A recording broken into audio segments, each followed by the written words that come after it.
Hello, welcome to English for Everyone, where we practice real-life American English. Today we're learning some important phrasal verbs, so let's get started. Today we're learning different phrasal verbs using the action hang. Whenever you see A-N-G, it is pronounced with the long A sound. A, like day and say. Pronunciation, hang, hang. First we need to talk about the verb and its past tense. The past form of hang is hung, hung. The U makes a short sound like cup and up. Hung. In the present, hang. In the past, hung. If you look for it, you might see that the past form can be hanged. But hanged is only used when you talk about people. If you hang a person, you can say he was hanged. But for everything else, don't say hanged, say hung, including our phrasal verbs. We use the past form hung with all phrasal verbs. First, let's talk about the phrasal verb hang around. It means to spend time, not doing anything important, just socializing, talking, spending time. Hang around. We use the preposition with, but it's an optional preposition. You don't have to use it. I'd probably be hanging around the airport, reading old magazines, crying in my coffee because you didn't come with me. A popular kid like that doesn't have to hang around with losers. They've been hanging around for 2 days waiting on you. Most of the time, I just hang around with the others. Who am I gonna hang around with, Madeline and Helen? And I just want you to know that if you ever want to hang around practice like you used to, or if you need a ride home or anything, just let me know. Example, she shouldn't hang around with that boy. Or I can say she shouldn't hang around that boy. The preposition with is optional. She shouldn't hang around with that boy because he's mean. He's a bad boy. He's not nice. She shouldn't hang around with him. I told her not to hang around with him anymore. Or you can say, I told her not to hang around him anymore. With is optional. Let's practice. Should she hang around with that boy? That's right. She shouldn't hang around with that boy. Does she still hang around with that boy? That's right. She doesn't hang around with that boy anymore. And when we use the phrasal verb hang around and talk about places, the preposition is at. And it's also optional. We don't have to use it. Or I can say it without the preposition. Teenagers like to hang around the mall. Both are correct. If I talk about the past, if I talk about yesterday, I can say they hung around at the mall yesterday. Or I can say they hung around the mall yesterday. In the past, hung. They hung around. They hung around at the mall. I just want to stop by to see what kind of people my father hung around with. I hung around the obvious places for a while. Let's practice. Do teenagers like to hang around at the mall? That's right. Teenagers like to hang around at the mall.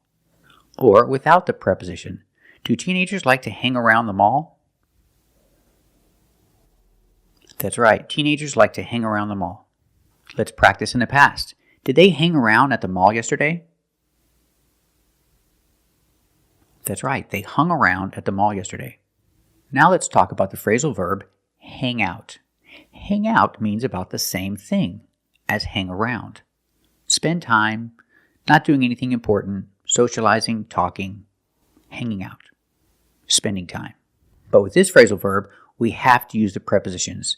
If I'm talking about a person, I have to say with. Example, he likes to hang out with his friends. I need the preposition with. It's not optional. Ever since we all started hanging out, I don't know, it just feels different, like I'm included. It was like hanging out with my mom. Sure, we used to hang out in high school. I used to hang out here when things got bad at home. My sister and I used to hang out there all the time. I have to use it. He likes to hang out with his friends. And if I talk about the place, I need the preposition at. He likes to hang out with his friends, and he likes to hang out at the mall. At is necessary. He likes to hang out with his friends, and he likes to hang out at the mall. If I talk about yesterday, I can say yesterday he hung out with his friends, using hung in the past. Yesterday he hung out with his friends. Yesterday he hung out at the mall. Let's practice. Does he like to hang out with his friends? That's right, he likes to hang out with his friends. Where does he like to hang out? That's right, he likes to hang out at the mall. And let's talk about yesterday. Did he hang out with his friends yesterday? That's right, he hung out with his friends yesterday. And where did they hang out? Did they hang out at the mall? That's right, they hung out at the mall. Now let's talk about this phrasal verb, hang up. We use it for two different situations. One is this, she's hanging up her clothes. If I talk about where in the closet, I don't have to use up. I can just use the verb. She's hanging her clothes in the closet. But if I don't mention the closet, it's better to use up. She's hanging up her clothes. I wish. Hang up your coat. If you feel comfortable, hang up your coat. You know why they take away your nightstick when you hang up your uniform? No. I'll hang up your coat for you. Hey, Nick, why don't you take those bags upstairs? And Susan, will you hang up your grandmother's things? And this phrasal verb is different because it is separable. That means I can separate it. I can say, she needs to hang up her clothes, or I can say she needs to hang her clothes up. I can put the object in the middle, and I can use a continuous form, hanging. Hanging. What is she doing? She's hanging up her clothes. She's hanging her clothes in the closet. If I say in the past, hung. She hung up her clothes. Where did she hang up her clothes? She hung up her clothes in the closet. Or I can say she hung her clothes in the closet. Both are correct. Let's practice in present. What is she doing? Is she hanging up her clothes? That's right, she's hanging up her clothes. And where is she hanging them? Is she hanging them in the closet? That's right, she's hanging them in the closet. Let's practice in the past. Did she hang up her clothes? That's right, she hung up her clothes. Where did she hang them? Did she hang them in the closet? That's right, she hung them in the closet. We can also use the phrasal verb hang up when we talk about this, when we end a phone call. Because a long time ago, the phones were different, and they hung on the wall. So you hang up the phone. This is also separable. I can say hang up the phone or hang the phone up. I can put the object in the middle. So in the past, I can say he hung up the phone. Or I don't have to say phone at all. I can just say he hung up. You say hang up the phone. Don't do an accent. Hang up the phone. Hello? Hello! How are you? Hang up the phone! Hang up the phone, Helen, right now. Let's practice. Did he hang up the phone? That's right, he hung up the phone. And why did he hang up? Did he hang up because he was angry? That's right, he hung up because he was angry. And we can use one more preposition, on. If you're talking to someone and they end the conversation, they end the phone call first. You can say, they hung up on me. He hung up on me. Example, he hung up on me. Why did he hang up on me? Because he was angry. He hung up on me because he was angry. Let's practice. Did he hang up on me? That's right, he hung up on me. Why did he hang up on me? That's right, he hung up on me because he's angry. So remember these different phrasal verbs. Hang around, hang out, and hang up. And remember the verb hang. In the past, use hung. And not hanged, unless you're talking about a person. Today we're learning this phrasal verb, hold up. It means to rob. If you rob someone, you hold them up. In the present, hold. In the past, held. Held up. I can use passive voice. He was held up. I can say he was held up at gunpoint. Another expression, at gunpoint. That means with a gun. He was held up at gunpoint. You realize you've just been robbed at gunpoint?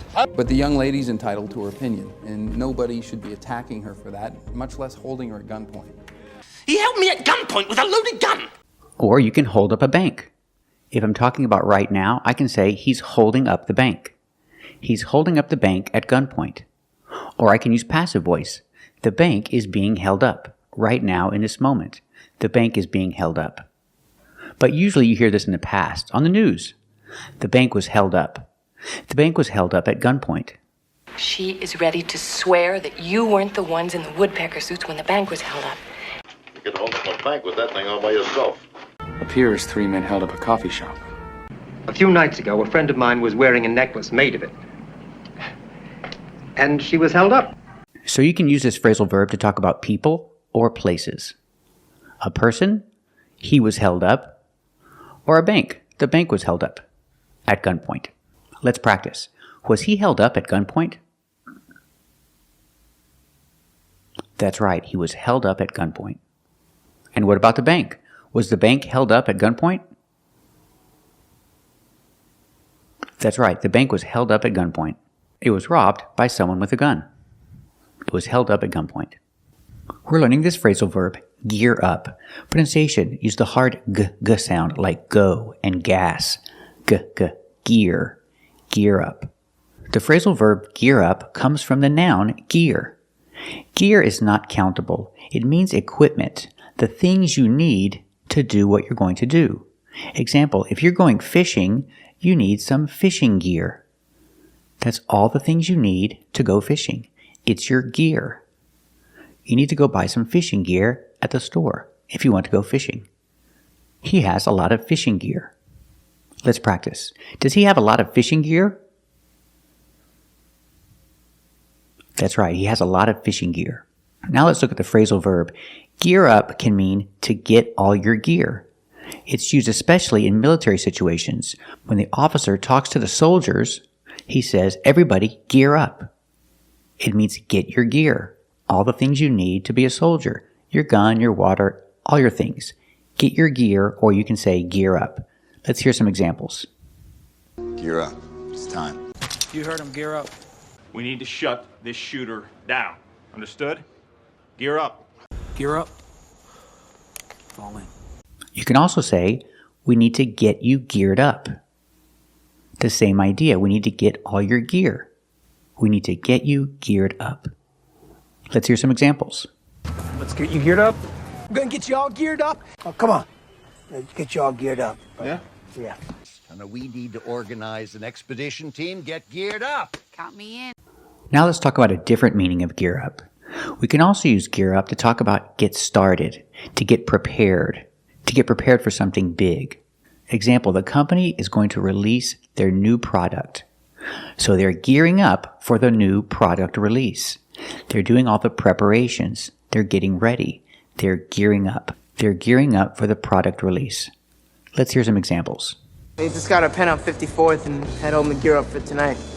They're really gearing up for war. Yeah, I mean, it seems glamorous, but we're gearing up for Fashion Week, so I am literally going to be sleeping here this month. By the time the money ran out, they're already gearing up for the next hit. Gearing up for a big push of some kind. We'll need to start gearing up for trial. They're getting ready to release their new product. Are they gearing up for their product release?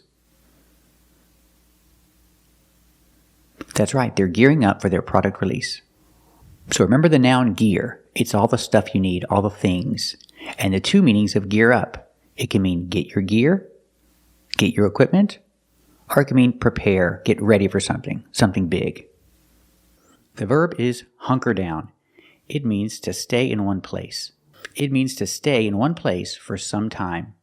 The dictionary says you can use this to talk about lowering your body, but it's more commonly used to say stay in one place for some time, usually for a long time. Hunker down in the present, in the past, hunkered down. There's a little difference. When you make it in the past, you do a stop D, hunkered down. In present, the D is in the middle. It's a fast D, hunker down, hunker down. But in the past, you make a stop D. The tongue goes up and you stop the air, hunkered down. Let's hear some examples. Nights like those, if you know what's good for you, you hunker down and you hide. Say we just hunker down away from Mr. Birch till you get back. What do you say I get rid of Charisse?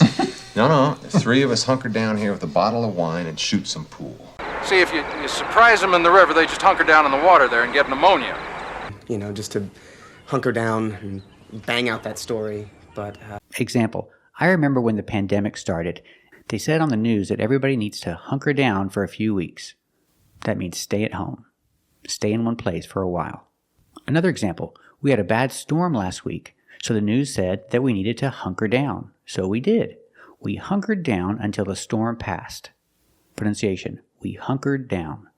We hunkered down until the storm passed. It means we stayed at home. We hunkered down at home until the storm passed.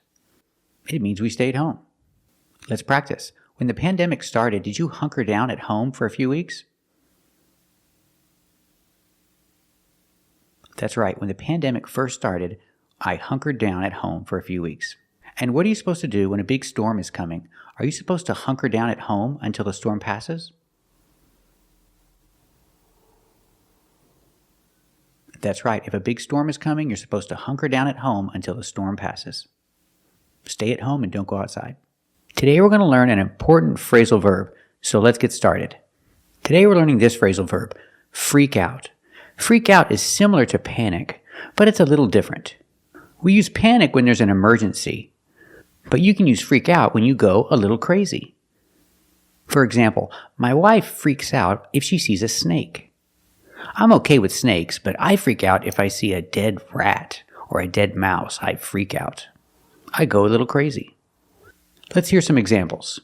You need to stop freaking out and calm down. I was freaking out. I miss you, sweetie. I gotta tell you something, and please don't freak out. Wasn't an accident. Mo, Scotty's going to freak out. Oh, Megan, don't freak out, but they're going with Wendy Chang. And don't freak out, but I want you to know I recommended you for it. Stu, you're gonna freak out, but it's gonna be okay. Look, you're gonna have to take this test, the Washington State Mortgage Brokers exam, but don't freak out. I'll coach you through it. Example, he freaks out when he sees a snake. And right now, he sees a snake, so he's freaking out.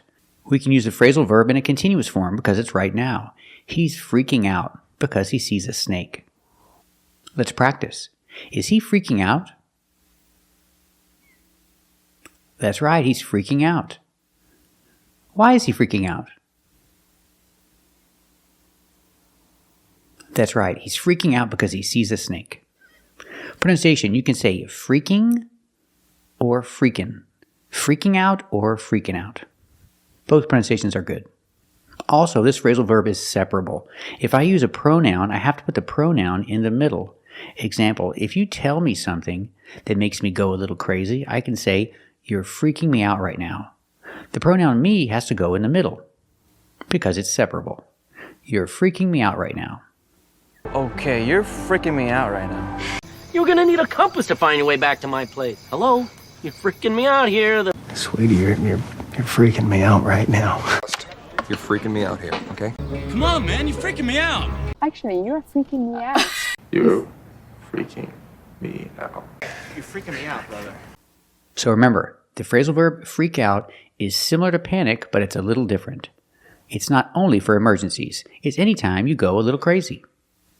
Today we're learning this phrasal verb, waltz in. You can also use the preposition into, waltz into. They mean the same thing. Let's look at pronunciation. Waltz. The vowel is the sound aw. We see this sound in words like call and maul, audio and saw. The sound is in the back here. Aw, waltz. Waltz. You see the letter Z, but we don't pronounce the zebra sound, z. We use the true S sound, waltz. So the T and the S together make the sound tss, tss, tss. Waltz. Waltz in or waltz into. It means to enter a place or a situation with confidence, but it's not a good thing. It's usually not used in a positive way. It's used in a negative way. When people say waltz in or waltz into, it's something that you're not supposed to do. It's usually something you shouldn't do. Let's hear some examples. They're not exactly going to let John and I waltz into the castle. You think DA can just waltz into our bank, steal our money, and we're not gonna kick?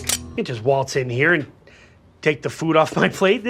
She'll just waltz in with some superstar lawyer who'll get us all canned for wasting the taxpayers' money. And our president is just willing to sit back and let them waltz in and take our country. Of all the gin joints and all the cities and all the world, you've got to waltz into my place and shoot my brother. Listen, pal, you can't waltz in here, use my toaster, and start spouting universal truths without qualification. I can't take him back to Washington and waltz into the White House with a list of empty demands. You think you're just gonna waltz in here and steal my little girl? Did you just waltz in here and bark at your commanding officer? And in a perfect world, you and I would just waltz into the court, you tell them what Shayla said, and they'd reopen your case.